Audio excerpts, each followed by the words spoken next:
সম্প্রীতি যারা নষ্ট করবে, সম্প্রীতি বিনষ্টকারীদেরকে দেশদ্রোহী হিসাবে ঘোষণা করা হবে। বাংলাদেশ জামাত ইসলামীর কাছেই অন্য ধর্মের ভাই বোনেও মজলুমরা নিরাপদ, আর কোন দলের কাছে নয়, আমরা গ্যারান্টি দিতে পারি। আসুন বাংলাদেশ জামাত ইসলামীর, বাংলাদেশের মানুষ এবারে জেগেছে, 3 দল দেখা শেষ, বাংলাদেশ জামাত ইসলামীকে দেখতে চায়।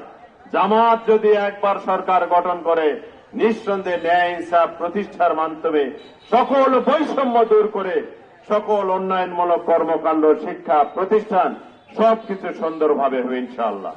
আপনারা আসুন, জামাতকে এবারে দাঁড়িপাল্লা প্রতীকে ভোট দিতে চায়। আমরা ভোটার ভাই বোনদেরকে বলবো, আপনারা একবার ভোট দিয়ে জয়পুরহাটের প্রার্থী আমাদের ফজলুর রহমান সাঈদ ভাইকে বিজয়ী করে সারা দেশের সরকার গঠনে একটি অংশীদারিত্বের ভূমিকা পালন করার আমার আপনার ভোটের মাধ্যমে হয়ে যাক।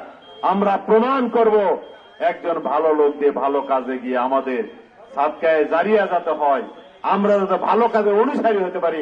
আল্লাহ তাআলা তৌফিক দান করুন।